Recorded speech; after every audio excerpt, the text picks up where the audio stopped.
Ellas en las urnas. Mujeres en la política.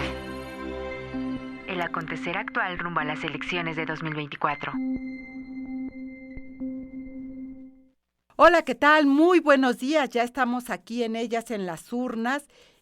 Pues ya terminando abril, el 29 de abril ya estamos aquí en Ellas en las urnas. Muchísimas gracias por estar esta mañana aquí con nosotras y gracias pues a quienes nos siguen y nos acompañan cada lunes aquí en Ellas en las urnas y a través de las distintas retransmisiones que tenemos. Recuerde, nos puede escuchar a través de distintas vías, pero también nos puede dejar sus comentarios en el 55 60 60 55 71 y a través de las distintas redes sociales nos puede encontrar si anda por @Violeta Radio-FM y si anda por Facebook Violeta Radio. Esas son nuestras vías de contacto. Yo soy Lucía Lagunes Huerta y agradezco como siempre que nos acompañe en esta emisión, pero también a nuestras panelistas, a nuestras analistas que están esta mañana como cada lunes aquí en el análisis feminista de este proceso electoral. Le doy la más cordial bienvenida a Adriana Favela, ex consejera del INE. Adriana, buenos días, un gusto tenerte como siempre. Hola, buenos días y un saludo a mis queridas colegas. Gracias, Adriana. Lisbeth Ortiz Acevedo, jefa de información de la agencia de noticias CIMAC Noticias. Bienvenida, Liz, ¿cómo estás?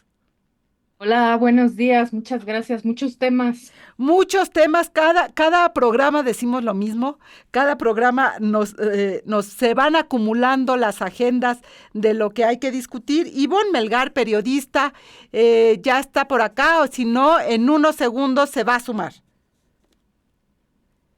Todavía no está, en unos segundos se sumará, pero vamos a arrancar. El día de ayer se llevó el segundo debate presidencial. Diferentes comentarios han surgido ya, como en el pasado. Empecemos, mi querida Adriana, si gustas, ¿cuál es tu evaluación de este segundo debate presidencial? Bueno, yo creo que me parece que fue un debate muchísimo más ágil en comparación con el primer debate que se llevó a cabo con anterioridad. Y creo que fueron pues temas bastante interesantes en el sentido de que se estuvo hablando pues de temas que tienen que ver precisamente con lo que sería el desarrollo ya de nuestro país, de México. De hecho, se llamó la ruta hacia el desarrollo de México y se hablaron de varios temas, ¿no? Crecimiento económico, hablando también de la inflación y el empleo, la infraestructura y desarrollo, la pobreza y la desigualdad, también del cambio climático y el desarrollo sustentable. Y me parece que, bueno, pues los temas fueron bastante interesantes. Y algo que la verdad no me agradó mucho y que yo esperaba pues otro tipo de actitud en relación con las mujeres fue que creo que sí hubo muchos ataques entre las mujeres acusándose de ser narcocandidatas o corruptas. Este, entonces creo que ese tipo de ataques no abona tanto en relación a lo que hemos estado sosteniendo durante muchos años, en el sentido de que cuando las mujeres están en la política, entonces cambia la política, ¿no? Y me parece que ese tipo de ataques nos iguala o nos lleva a lo que hacen los hombres de manera común, ¿no? O sea, se descalifican entre sí, se achacan múltiples delitos, ¿no? Y esto pues puede tener también una connotación pues muchísimo más grave también cuando se trata de mujeres. Entonces, realmente esa es la parte que a mí no me encantó del debate. Porque también lo que tenemos que entender es que cualquiera de las tres personas que están participando en los debates y que están inscritas como candidatas a la presidencia de la República, pues puede llegar a gobernar este país, ¿no? Entonces, tener esos señalamientos me parece que no es lo más óptimo posible y más que se estén dando entre las dos mujeres, ¿no? O sea, realmente el candidato, pues, tuvo una postura muchísimo más moderada en relación con este tipo de ataques. Y me parece que, bueno, pues ya también se vieron varias propuestas que pueden ser obviamente interesantes y habría que analizar cuál sería su viabilidad en caso de que las personas lleguen a ejercer el cargo, si es viable que se pongan en práctica. Eso sería como mi comentario. Pues con bastante carnita, mi querida Adriana. Solo hay que ver las portadas de los diarios del día de hoy, donde lo que se rescata o lo que se resalta precisamente es esta confrontación entre las dos candidatas con frases, por ejemplo, se dan con todo, ¿no? Me parece que ese es uno de los elementos. Y ayer en la mesa posterior al debate, Pérez Gay decía que los debates son para subirse al ring, para ponerse los guantes, para llevar al callejón del cadenero a tu contrincante. Es decir, esta visión muy masculina de la guerra, de la confrontación, me parece, lo que vimos ayer que ganó en términos de la lógica masculina del enfrentamiento y la descalificación, los epítetos que hay que colocar a la otra para poder descalificarla, etcétera. Me parece que sin duda algo que nosotras habíamos estado señalando en otros antes de la campaña era precisamente el reto que tenían las dos candidatas de mantener una forma de hacer política sin caer en esta política masculina, pues que ahora vemos que ha ido pues llevando a las candidatas, mi querida Lisbeth Ortiz. Sí, pues coincido totalmente con Adriana. Efectivamente, la serie de descalificaciones me sentí muy decepcionada de mirar cómo se trataban las dos candidatas ahí. Me hubiese gustado ver otro tipo de comunicación entre ellas. Yo también creo que tendríamos que salir del concepto de contienda electoral, como bien lo dices. Bueno, para mí fue un poco complejo al principio porque se fue la señal del internet, de la señal que teníamos quienes estábamos siguiendo desde prensa, y tuve que correr hacia la televisión. Entonces también ahí hubo un desastre un poco casi portazo con los compañeros en la sala de prensa, que se quedaron también sin señal al principio. Y eso, bueno, me parece terrible que suceda con tanto dinero que se invierte en estos ejercicios, que sucedan estas circunstancias. Eh, pues me parece que de nueva cuenta olvidaron que la mayoría de las electoras son mujeres. Hablaron de pobreza y el tema de pobreza se les olvidó vincularlo con el binomio feminización de la pobreza en México. La pobreza en México tiene cara de mujer y esto lo olvidaron efectivamente las dos candidatas y el candidato. Realmente pocas y acertadas propuestas se hicieron en función de ver porque no podemos hablar solamente de un mercado laboral, sino cómo desestructurar eso que no nos permite a las mujeres alcanzar esa plenitud de vida, de autonomía, de economía. Es distinto, o sea, no podemos hablar de un mercado laboral general. Hay brechas económicas muy grandes que implica un análisis mucho más profundo y no lo estuvo ahí.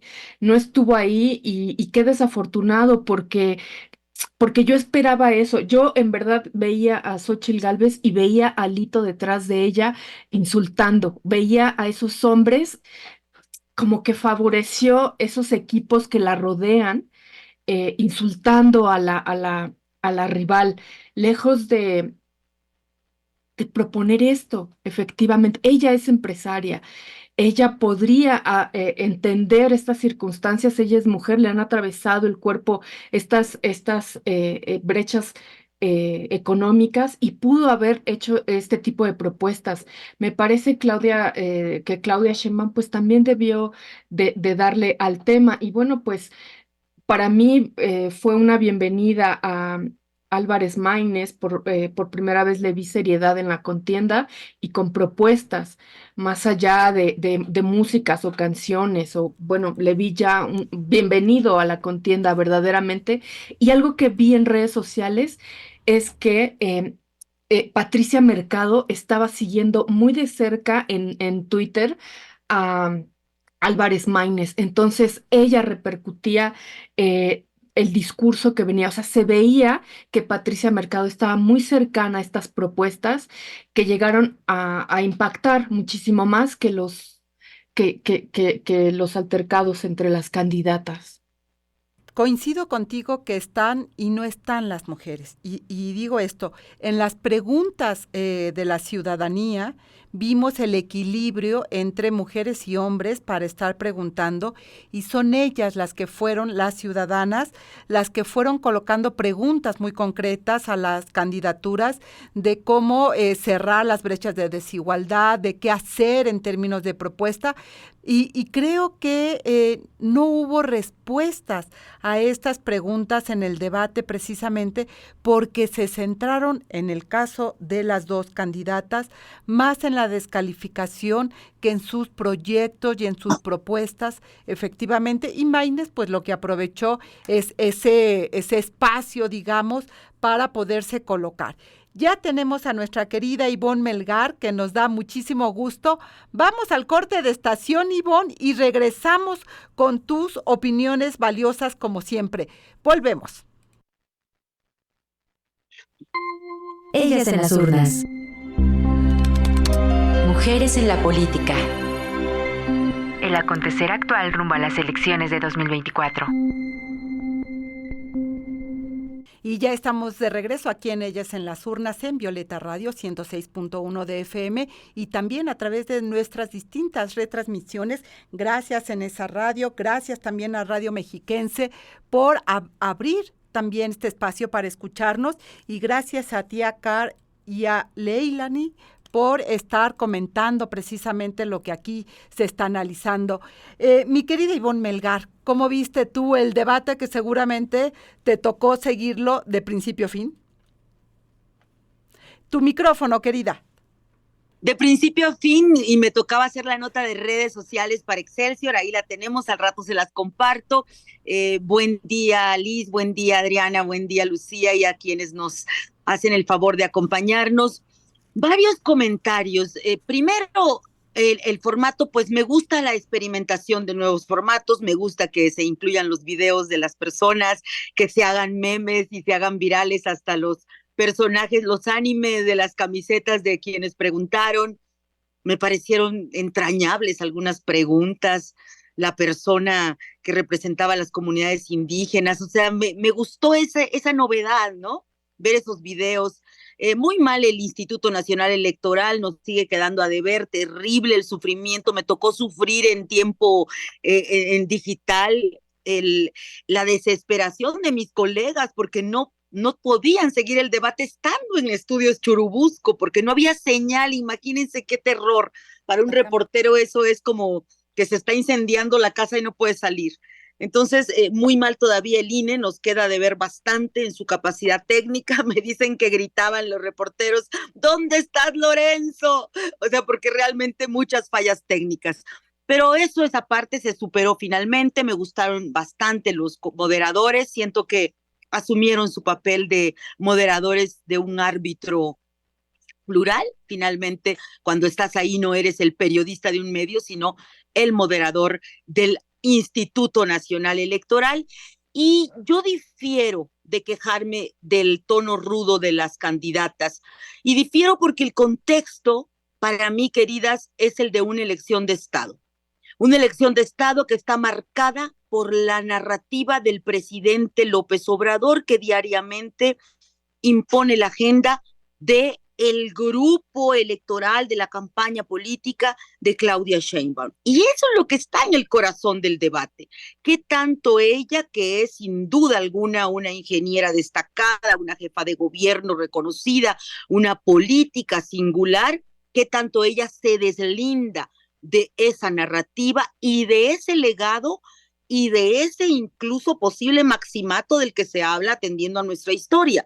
Entonces, ella cayó en el juego de López Obrador y del sector más rudo que está haciendo esa campaña de Estado al calificar a la adversaria de oposición como corrupta. Ellos trataron de inflar un supuesto expediente de corrupción que no han podido demostrar hasta ahora en términos de pruebas y sobre todo de la invisibilización. Creo que no lo tocamos suficiente el 8 de abril cuando comentamos el primer debate, pero fue para mí pues negativo por parte de Sheinbaum que siempre le llamara la candidata del PRIAN a Gálvez y no asumiera que era su par en la contienda, pues le podía decir su nombre y no creo que perdiera por eso. Y ante esa estrategia que yo creo que sí descolocó a Xóchitl en su momento, el que le llamara la candidata del PRIAN, pues ella opta por calificarla como la candidata de las mentiras. Es decir, finalmente la contienda, creo, es un referéndum de continuidad o no del proyecto de un político con tanto arrastre social y tan relevante en su popularidad como es el presidente de la República actual, y está en el centro del debate. Este referéndum se continúa. ¿Es la candidata Sheinbaum capaz de deslindarse de eso? ¿Qué pasa con la cultura de la muerte? No puede ser un meme, una camiseta que se saca ya a relucir. ¿Qué pasa con la posición de la candidata del gobierno en turno frente a la inseguridad y la economía? Creo que el contraste fue terrible, fue muy duro. A mí me dolía el estómago cuando las oía, eso sí lo confieso, porque yo soy de una cultura que obviamente no permite llevarse de manera personal así, y no lo aplaudo, pero creo que es parte, responde a un esquema de campaña en el que cada una de ellas tiene que demostrar qué tanto se manda sola, como diría Gálvez. Y me parece lamentable el papel de Maínez, ya en una posición, pues como podría decirse, de esquirolaje, haciéndole segunda al partido en el poder, y se notó en el lenguaje. Le dice doctora Sheinbaum a Claudia y le llama la candidata del PRIAN a Xóchitl Gálvez. En los memes vi mucho machismo, particularmente en una tendencia que me llamó la atención, que tiene que ver con nuestra cultura misógina y machista, que decía pobrecita, esa era la etiqueta, y se las endilgaron a ambas candidatas. Entonces sí, estamos lejos de tener una discusión con los códigos femeninos, pero creo que la que vimos ayer responde al contexto mexicano. Y entiendo esto que tú señalas, mi querida Ivonne, de este contexto en el cual se está llevando a cabo las elecciones. Yo creo, también coincido, que es un error de Claudia no nombrar a Xóchitl Gálvez con nombre y apellido, reconociendo también a su contrincante, a la otra candidata, la candidata de la oposición. Me parece que la respuesta que da Xóchitl en este segundo debate responde a eso mismo, ¿no? Y ella lo dice en el primer momento: veo que tú no me vas a nombrar, entonces no te nombro, y ahí se abre la puerta precisamente para entrarle a esta lógica de la competencia masculina, de la descalificación. Entiendo el contexto, me parece que ambas son dos mujeres con propuestas, ambas son dos mujeres con un pensamiento propio, lo hemos dicho acá, son mujeres brillantes que vale la pena que coloquen ese talante, ese talento también al servicio de la ciudadanía, al servicio de las propuestas. Me parece, y aquí viendo el debate que está ahora en nuestra transmisión, precisamente con quienes nos están siguiendo a través de las redes sociales, que señalan que les hizo falta escuchar propuestas. Propuestas de ambas candidatas. Los temas no son menores, Los temas de este segundo debate no son menores, tiene que ver con el crecimiento económico, cuando todos los augurios internacionales señalan 2025 como el gran quiebre económico mundial. Me parece que no vimos estas propuestas que den respuesta a este panorama internacional. pobreza y desigualdad, caramba, si hay algo que hay que hablar en este país es de ese tema, es desarrollo o estructura, ¿no? Y cambio climático, que son grandes temas. Me parece que eran temas nodales que no quedaron profundamente debatidos, ni colocados por ninguna de las candidaturas, y que poco tenemos en términos en ese sentido. Creo que el tercer debate será el cierre, sin lugar a dudas, de estos meses de campaña, y esperaremos al 2 de junio a la definición de la ciudadanía en este proceso electoral. Entonces, creo que por ahí está como esta revisión. Temas tenemos mucho y creo que vale la pena también que les demos el espacio que se merecen en este proceso. ¿Alguna conclusión rápida de este debate, mi querida Adriana? 1 minuto para la conclusión, como en el debate presidencial. Bueno, pues les decía que me pareció un poco más ágil que el primer debate, pero sí no me encantaron los señalamientos entre las propias mujeres, porque yo esperaría que tendrían que evidenciar que de verdad el hecho de que estén mujeres como candidatas con muchas posibilidades de llegar a la presidencia de la República, tendría que hacer un cambio importante en la política de nuestro país, y ojalá que en el tercer debate, que se va a llevar a cabo en mayo, pues ya dejen de lado estos señalamientos y realmente se concentren más en las propuestas. Mi querida Ivonne. Yo creo que estamos ante una campaña donde ambas tienen unas cargas muy fuertes de la política de los hombres.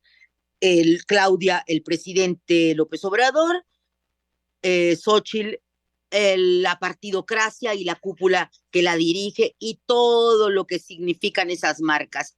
Ayer, desde mi punto de vista, se dio un punto de inflexión en que ellas tienen que demostrar qué tanto defienden su biografía con respecto a esos legados cuestionables por una u otra razón.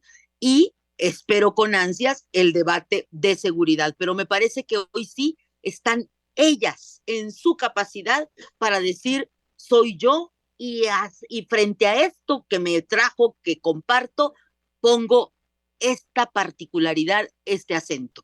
Totalmente. Lisbeth Ortiz. Tu micro, Liz, tu micro. Las comunidades afromexicanas también estuvieron siguiendo el debate y decían que fueron olvidadas por ellas. También mujeres indígenas lo estuvieron mencionando. Varias de ellas hablaron de racismo al no mencionarlas, ninguna de las candidatas y el candidato. Y me parece terrible una de las tendencias en Twitter en el postdebate, que fue así el término madriza, tal cual lo entendemos en México. El hashtag fue botarga, bruta y corrupta, y no fue hacia una, sino fue hacia las dos candidatas. Entonces, fue sumamente violento. Me parece que ahí llegamos a ese punto, y hay que mirarlo. O sea, que las palabras, y lo hemos dicho, los discursos no son neutros, y lo que ellas vayan comunicando finalmente va repercutiendo también en la sociedad. Y nada más para concluir, se había dicho en la semana, había dicho Xóchitl Gálvez que se esperaba en este debate que Xóchitl fuera más Xóchitl, que ella la habían metido a un traje sastre en el primer debate, que estaba incómoda, que se sentía mal, que los equipos de comunicación le habían hecho daño en ese sentido. Me pareció verla más a ella y que se ha estado desprendiendo. Me parece también que miré eso en Claudia Sheinbaum, pero todavía falta mucho para desprenderse de esta machirulada que la rodea. Y bueno, vamos a ir a un corte de estación. Gracias Ana María y Adriana Lecuona por acompañarnos en esta transmisión, y a quienes nos están siguiendo a través de redes sociales, mil gracias. Regresamos aquí en Violeta Radio 106.1 de FM, Ellas en las Urnas. Ellas en las Urnas. Mujeres en la política. El acontecer actual rumbo a las elecciones de 2024. Y ya estamos de regreso aquí en Ellas en las Urnas. Recuerde, Violeta Radio 106.1 de FM, también a través de nuestras distintas retransmisiones, y sus comentarios siempre son bienvenidos, 55 60 60 55 71, también a través de las distintas plataformas en las que nos puede encontrar, si anda por ex, @Violeta Radio-FM, y también Violeta Radio a través de Facebook. Gracias a Adriana Lecona, precisamente por los abrazos de regreso. Caro Luna, también muchísimas gracias. Tía Car, Leilani, muchas gracias por estar aquí siguiendo la transmisión. Y bueno, si hay un tema que ha estado atravesando de manera importante los procesos electorales y sobre todo la participación política de las mujeres, tiene que ver con la violencia política contra las mujeres por razones de género. Hemos ido hablando de diferentes casos y hoy, en esta semana, no es la excepción. Mi querida Ivonne, has colocado uno de los temas que a veces poco se habla a propósito de lo que señala Liz, de la ausencia de las mujeres indígenas, de la presencia de las mujeres indígenas. No les ha sido fácil para ellas ingresar al mundo de la política y menos en estas condiciones. Cuéntanos precisamente lo que está viviendo esta mujer, Elizabeth, que, pues están recibiendo apoyo de diferentes mujeres indígenas y afromexicanas que están respaldando precisamente a esta, no recuerdo el cargo, mi querida Ivonne, pero ahorita lo vas a compartir. El caso de Elizabeth Sánchez González, que está teniendo, señala su comunicado, una persecución política en su contra. Coméntanos. Tu micrófono, Ivonne, tu micrófono, querida mía. Discúlpenme por los problemas técnicos y los reflejos lentos. Tuvimos el conocimiento por parte de diputadas de Oaxaca, diputadas federales de Oaxaca, que nos alertaron de esta persecución. No la están permitiendo hacer su trabajo a la titular presidenta del Instituto Electoral del Estado de Puebla. Ella es Elizabeth Sánchez y ha enfrentado una serie de acusaciones y procedimientos administrativos que, de acuerdo con las organizaciones sociales de mujeres indígenas y afromexicanas que se han solidarizado con ellas, son procedimientos que solo buscan desprestigiarla, obstaculizarla en el ejercicio del cargo, y todo esto, dicen ellas, a manos de un contralor que está exprofeso, rebasando sus atribuciones y ejerciendo esa violencia política en razón de género. No es la primera vez que ocurren este tipo de casos en Oaxaca y no es la primera vez que nos topamos con una reacción social que a mí realmente me conmocionó cuando escuché en los videos este sábado de esa asamblea de mujeres indígenas y afromexicanas señalando que pedían al Instituto Nacional Electoral, al Tribunal Electoral del Poder Judicial, a las organizaciones sociales a nivel federal, poner los ojos en este caso que están padeciendo en Oaxaca y que, de acuerdo con las denunciantes, no solo es un daño para Elizabeth Sánchez, sino también para la representación de una mujer de extracción indígena que, por lo tanto, su cargo está dándole visibilidad, voz y significación a las mujeres indígenas y afromexicanas. Escucharla verdaderamente me pareció muy emocionante, muy estrujante, como había una asamblea de fin de semana buscando el eco nacional para visibilizar este caso. Y creo que pues ya va a entrar en el radar nacional y habrá que estar pendientes de cómo se utilizan estos instrumentos de auditoría, no necesariamente para transparentar, sino para invalidar el ejercicio de mujeres que ocupan cargos en los órganos autónomos electorales. Y creo que colocas el ojo muy bien y Adriana, tendrás mucho que decir. Estamos hablando de la institución responsable de pues del árbitro electoral estatal en el caso de Oaxaca.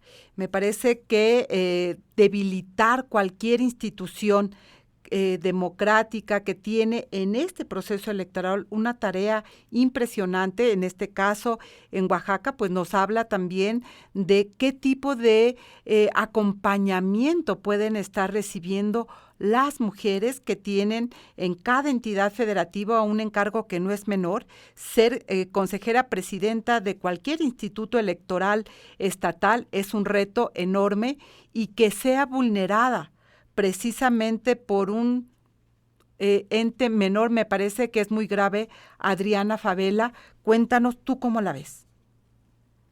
Mira, yo creo que sí hay que ver este asunto con mucho detenimiento, porque efectivamente se trata de la consejera presidenta del Instituto Electoral del Estado de Oaxaca, no de Puebla, es de Oaxaca.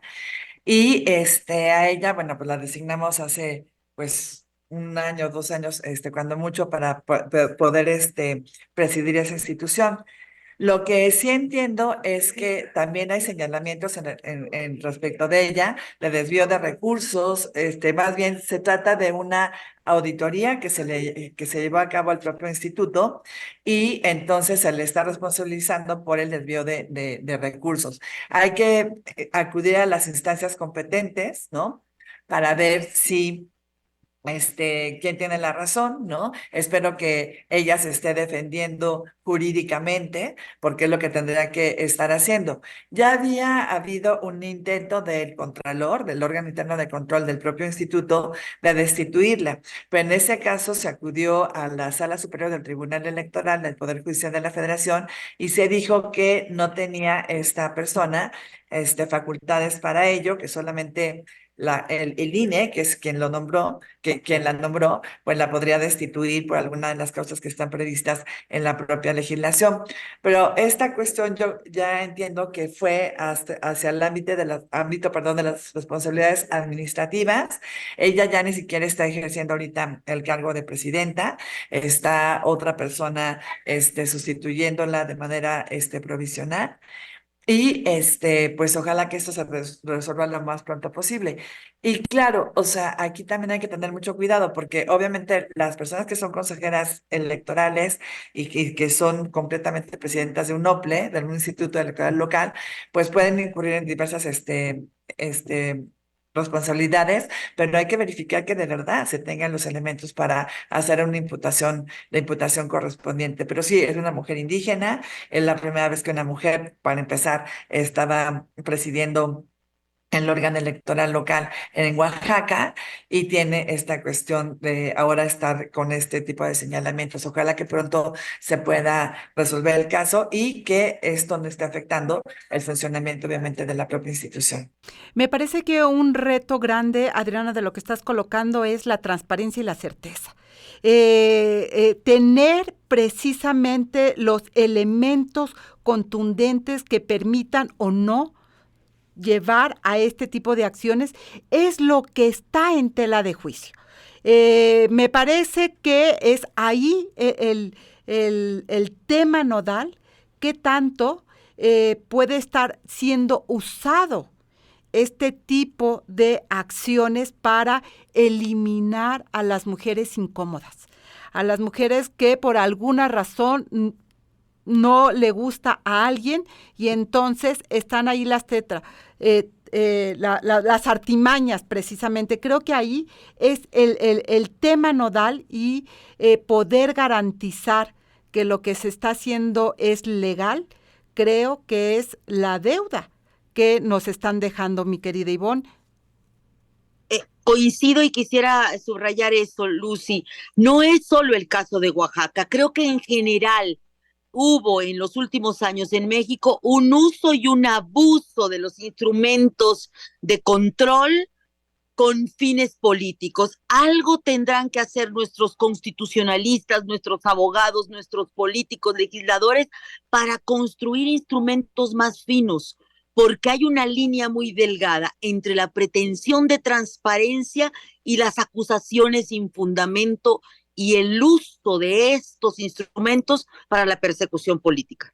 Y creo que ahí está el tema, porque se va a unir esto con el caso de la diputada Arcos, que ahí tenemos otro tema que también tiene que ver con violencia política por razones de género, que lo vamos a abordar con Lisbeth ahora volviendo de la pausa, porque se nos va agotando el tiempo, pero eso me parece que es muy importante y no sé, creo que habría que ver si este programa piloto que el INE instaló precisamente para las mujeres que viven violencia política por razones de género, puede acercar instrumentos a las propias mujeres para defenderse en caso de ser atacadas, como lo están haciendo, porque creo que lo que estamos viendo no solamente es el ataque, sino esta hazaña con la cual se está intentando eliminar la presencia de las mujeres de este espacio público a través de los instrumentos que se tienen para ello, abusando, como bien lo señalas, de algunos elementos que ya se han colocado y que creo que hay que revisar precisamente, insisto, para garantizar transparencia y certeza. No estamos diciendo aquí que aquella que no cometa un delito no se le juzgue, sino que se tengan los elementos claros de ese juicio y que no sean usados simplemente para revanchas que probablemente estén ahí colocadas en el medio de este debate. Vamos a ir al corte de estación aquí en Violeta Radio 106.1 de FM, en Ellas en las Urnas, y volvemos para hablar también del tema de la diputada Arcos, que pues ha dado un paso importante y no es menor. Volvemos. Ellas en las urnas. Mujeres en la política. El acontecer actual rumbo a las elecciones de 2024. Y ya estamos de regreso aquí en Ellas en las Urnas, Violeta Radio 106.1 de FM. Recuerdo nuestros números de contacto 55 60 60 55 71. Y bueno, en este espacio hablamos ya hace algún tiempo sobre esta denuncia que hizo la diputada Arcos de violencia política por razones de géneros. Simplemente déjame hacer un recuento rápido, mi querida Liz. Ella denuncia al presidente del PRI, Alito Moreno, por una violencia y persecución dentro del partido que genera que la destituyan de su cargo. Ella era la presidenta del órgano de mujeres priista a nivel nacional y la quitan de su cargo, entran en la madrugada, en fin, etcétera, etcétera. Hacen una serie de cuestiones ahí poco legales, diría yo, y ella señala en una entrevista precisamente que está evaluando si presentar o no una denuncia penal. El tema nodal es que a ella le solicitan que la mitad del presupuesto destinado para la formación política de las mujeres sea canalizado al apoyo del partido en términos generales. Ella se niega y viene toda esta persecución. Y hoy, Liz, al parecer, una denuncia penal. Cuéntanos cómo queda este proceso. Sí, como bien lo comentas, hemos seguido desde CIMAC Noticias el caso de la diputada Arcos. Ella,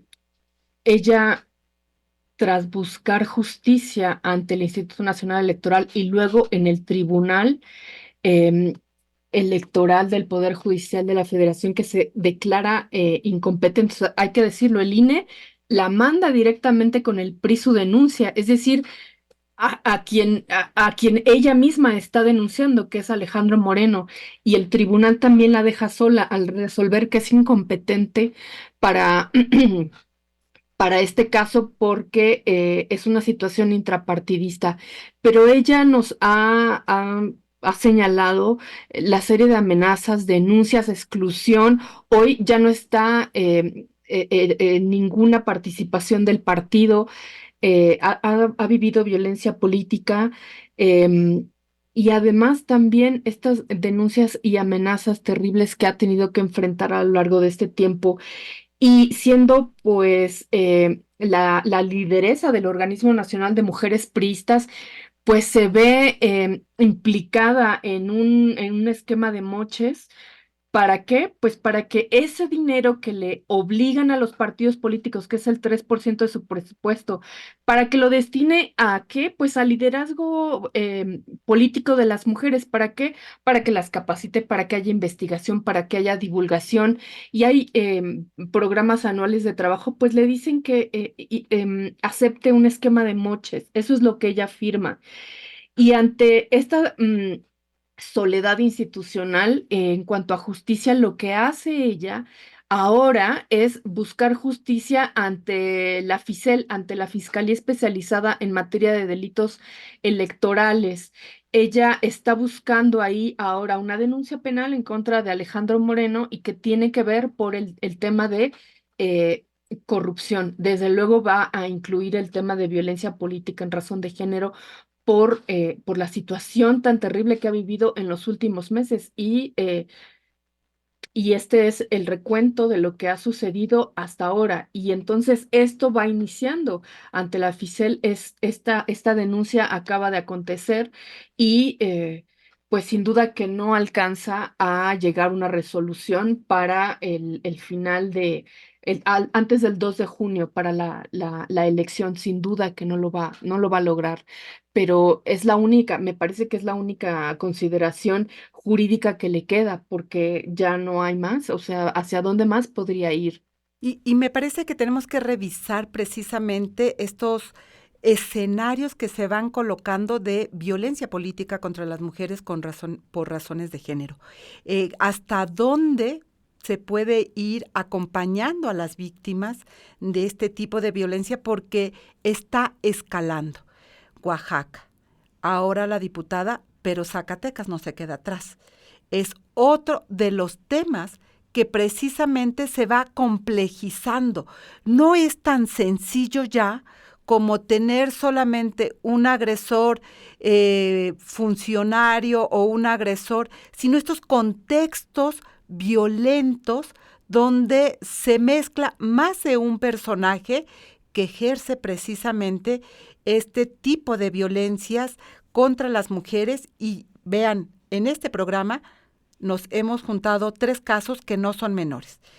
Oaxaca, la autoridad electoral, la presidenta del Instituto Electoral, la diputada que era la presidenta del órgano nacional de un partido político, y Zacatecas, que tenemos la renuncia de 217 candidatas, que no es cosa menor, no lo podemos normalizar y está colocado como uno de los temas que hay que revisar y que colocamos aquí en Ellas en las Urnas. Liz, levantas la mano. Sí, agregaría un caso más. Linda Padilla, la candidata a la alcaldía de Guadalupe, Nuevo León, por el partido Vida, renunció a la candidatura este fin de semana por un ataque a balazos y dice que no hay condiciones y bueno, fue con su equipo en su camioneta y se bajó de la contienda por esta situación. Es decir, está incrementando desde luego el tema de violencia en contra de mujeres políticas. Que son 2 escenarios, ¿no? Habría que ver si era un ataque por razones de género, pero la violencia en sí misma se vuelve muy compleja para ejercer indudablemente la vida política. Adriana, levantaste la mano. Sí, me parece que ese asunto de Zacatecas es muy, muy, muy importante y sí son más de 200 personas, mujeres, que están renunciando a sus candidaturas. Dicen los del Instituto Electoral de Zacatecas que no hay tanto problema porque están siendo sustituidas por otras mujeres. Pero aquí la cuestión es por qué se dieron esas renuncias, y es lo que se tiene que investigar. Algunas mujeres dicen que porque ni siquiera se les pidió su autorización para ser postuladas como candidatas, eso sería una causa, obviamente, y algunas otras a lo mejor pudieron haber sufrido violencia política por el hecho de ser mujeres o también por cuestiones de violencia generalizada que se viven en el Estado. Lo que sí yo le he pedido a mis colegas del INE es que estén muy atentas a esta situación, porque lo que necesitamos hacer es que esta circunstancia no se vaya generalizando en todo el país, porque eso sí podría ser muy grave. Entonces hay que tener mucho cuidado con estos temas porque pueden ser indicativos de que algo no está funcionando bien y se puede generalizar en toda la República Mexicana y eso sería totalmente indeseable. Y no podemos normalizar. Creo que la respuesta del Instituto Estatal Electoral de Zacatecas nos queda de ver. Nos queda de ver porque minimiza el tema. Bueno, pues la están siendo sustituidas. No. ¿Por qué renunciaron 217? No es una, no son dos. Es un bloque importante, aunque sea el 4% del total de las renuncias que recibió, de las candidaturas, el 4% del total de candidaturas en el Estado, pero de las renuncias que se presentaron son el 56%, Sí que no es menor, mi querida Ivonne Melgar.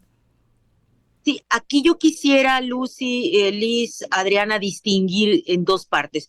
Una, yo creo que es el contexto de Zacatecas, donde me pareció fundamental cómo alzaron la voz el viernes en la comisión del INE que tiene la vinculación con los organismos locales electorales. Alzan la voz Carla Humphrey y Diana Rabel para decir que nos explique el Instituto de Zacatecas qué pasa. Asumamos que esto es grave, no podemos normalizar esta situación, y le ponen lupa a lo sucedido en Zacatecas, donde podríamos tener, por el contexto de la entidad, la hipótesis de que particularmente las condiciones de inseguridad estarían marcando ahí el hecho de que se bajen de las candidaturas. Y en el caso de Montserrat Arcos, quiero hacer un comentario. Yo creo que cada día nos damos más cuenta de esta podrida partidocracia que tiene todas las reglas del machismo y de la misoginia. Y ese para mí es el foco central, y me preocupa mucho y me duele saber que Montserrat Arcos se quedó sola. La dejaron sola las propias priistas, porque los organismos de mujeres en los partidos al final son dirigidos por los hombres, y los hombres deciden qué y cuándo. Es el mismo papel en MC ahorita.